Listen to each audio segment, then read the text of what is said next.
haunted house of Grimshire exposed, the truth you need to know.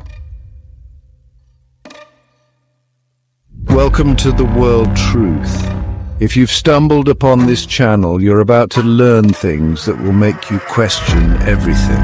Here we uncover the mysteries and the stories that no one dares to tell. This isn't your average ghost story. Ready? Do you really believe ghosts are just stories? Made-up tales to scare children and thrill seekers? If you do, you're about to be proven wrong, and it starts with one house, Grimshire Manor. It all began over 150 years ago when Charles Grimshire, a wealthy landowner, bought a piece of land deep in the countryside. To the untrained eye, the land seemed perfect. A quiet, isolated place to build a grand manor away from the noise of the city. But what Charles didn't know was that this land had a history, one drenched in darkness. Charles wasn't a superstitious man. He believed in hard work, science and logic, but from the moment his family moved into the manor, things began to change. At first it was small, strange creaks and groans in the middle of the night. A cold draft that seemed to seep through the walls no matter how tightly they were sealed. But Charles thought it was all in their heads. Old houses make strange noises after all. He didn't believe in ghosts. He didn't believe in anything beyond what he could see with his own eyes. Then it started to escalate. His wife, Sarah Grimshire, began hearing whispers. Soft, barely audible whispers that seemed to come from nowhere. Sometimes she'd feel cold fingers brush against the back of her neck, as if someone was standing right behind her, but when she turned around, no one was there. She thought it was just the isolation getting to her, the quiet creeping into her mind. But then one night, the whispers grew louder. They called her name Sarah. But it wasn't her husband or anyone she knew. It was a voice so hollow, so empty, it chilled her to the bone. Terrified, she asked Charles to investigate. He was skeptical at first, but when he began hearing the whispers too, he realized something was terribly wrong. He went to the cellar one evening, determined to uncover the source of these strange sounds. What he found down there was far beyond anything he could explain. Carved into the stone walls of the cellar was an ancient symbol, etched deep into the rock as though it had been there for centuries. It wasn't just any symbol. It was a symbol of protection, of sealing away something dark, something evil. Charles had disturbed something far worse than any of them could imagine.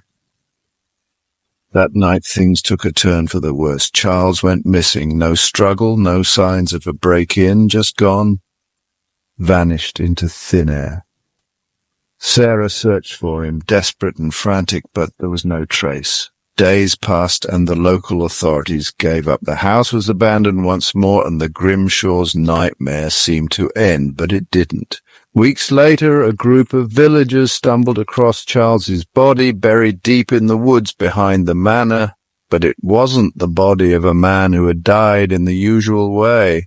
No, this was something much worse. His eyes were wide open, unblinking, his mouth frozen in a silent scream as though he had seen something so terrifying that it had stolen the very life from his body. And the smell.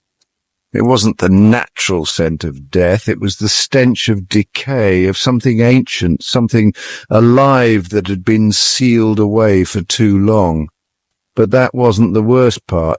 When the villagers tried to move his body, they found that it was cold. Not just cold in the way a body would be after death, but unnaturally cold, as if the body had been touched by something supernatural. Terrified, the villagers tried to put the manor behind them, but the whispers never stopped. They spread through the town like wildfire. People started disappearing one by one. Children who wandered too close to the manor were found days later standing at the edge of the woods, staring at the house, their eyes blank and lifeless. Teenagers who ventured inside came back changed. They would talk about darkness and figures moving inside the house. They said the shadows watched them, followed them, that they could feel something alive, waiting.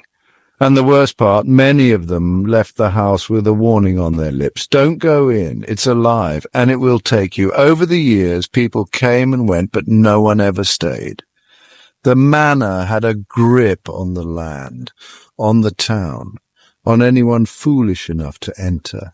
And that grip, it hasn't loosened. I know this because I went there. I had to see it for myself. I wanted proof. Real, undeniable proof. And what I found in that house was beyond anything I could have imagined. The air was thick, suffocating, like it was pressing against me from all sides. The floorboards creaked beneath my feet.